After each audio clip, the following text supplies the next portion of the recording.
没事吧？电话怎么关机了？没事儿，我想早点休息，所以就把手机关了。你来是为了股份的事儿吧？不仅仅，我还想知道，你为什么突然问起马纺营这个事情？我今天突然想起来了，所以就随便问了。跟我说实话。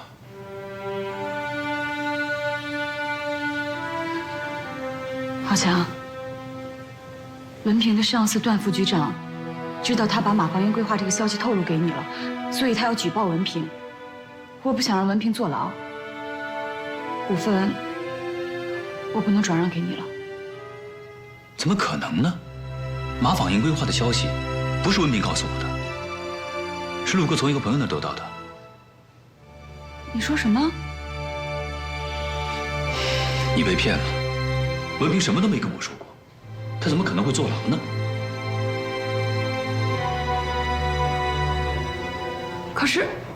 可是现在已经晚了，我都已经把股份转让给浩盛了。涨了多少4%。那我们还有机会。我的股份加上毛经理、刘经理的，再加上你的，正好51%，我们还能拿到控股权。可是浩强，我都已经答应他们，我的股份不会转让给任何人，所以我也不能转让给你。如果没有你的股份，就算其他5个股东把股份全部转给我，那也没用啊，我照样赢不了他们。我麻烦你从大局着想，好不好？浩强，你别为难我了，我不是不想帮你，我是真的不知道该怎么办。你不是在帮我，你在帮公司和帮自己。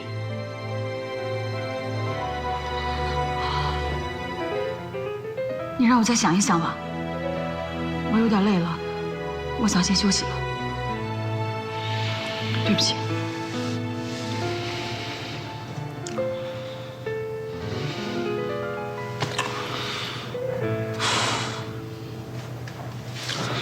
那你好好休息吧。浩强，这件事情你能不能不要告诉文凭？好的。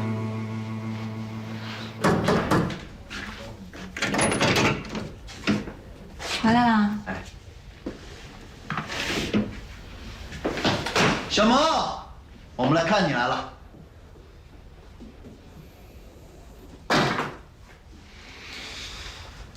你们怎么来了？我这里不欢迎你们。毛经理，咱们毕竟同事一场，没必要这样吧？老婆，要不你先回屋休息一下，我跟他们有话说。好。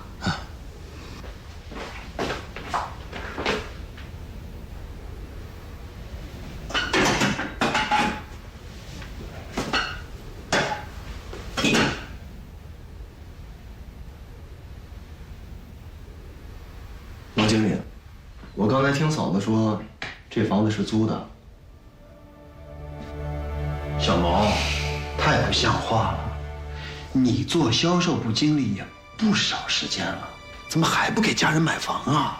我不想听这些没用，我就想知道，今天你们来这儿有什么事儿？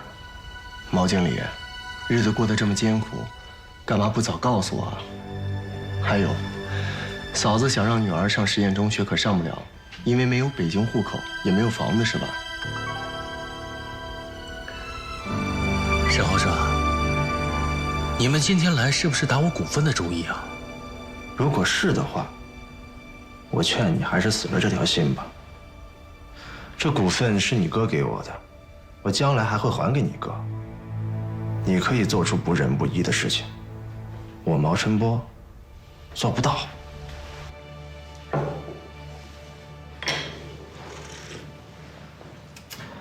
姚总，你说的这些条件的确不错，但是我要考虑考虑，希望您理解啊。理解，这这么大的事儿，哪能让你们马上做决定啊？不过，尽快给我答复，因为江志忠那边还等着你们的好消息呢。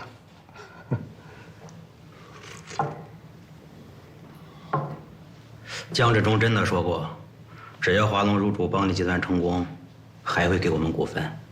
当然了，不仅会还给你们，到时候还会给你们加上一股。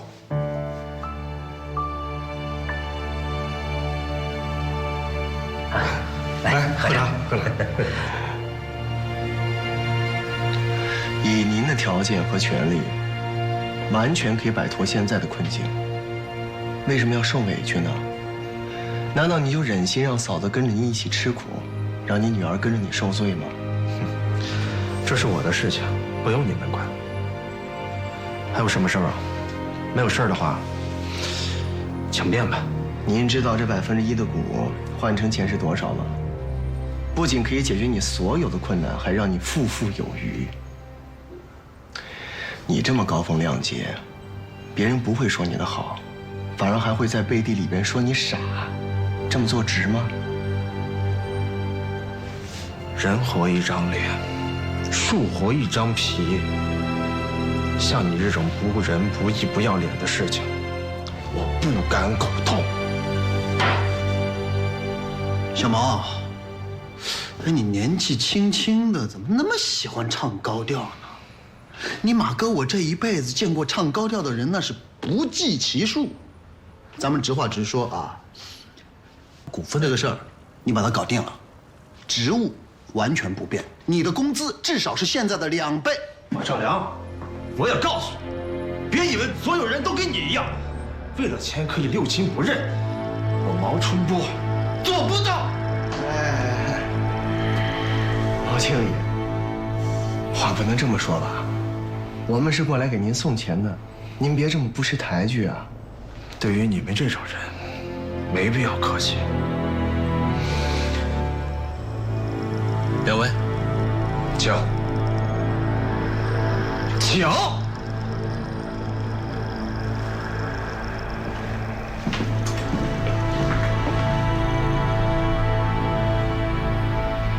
小毛啊，不为自己考虑，也要为孩子考虑。做人不能太自私，啊！对了，毛经理，你女儿上实验中学的事儿，我会帮你想办法的。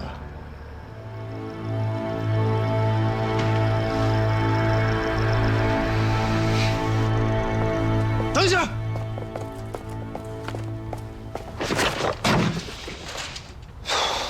沈浩生，我警告你，以后不要再来骚扰我的家人，不然我对你不客气。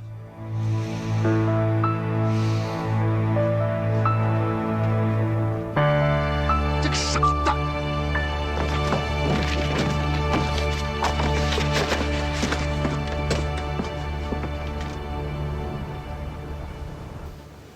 你回来了。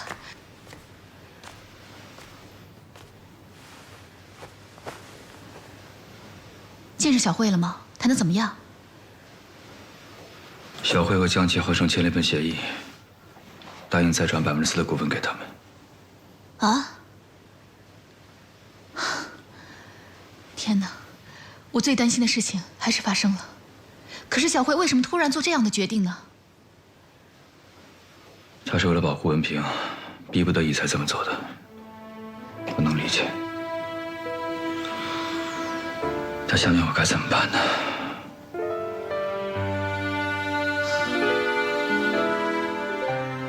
算了，没关系。就算他们拿到小慧4%的股份，他们也还是没有控股权呢。但这么一来，他们就超过了我所持有股份的2%。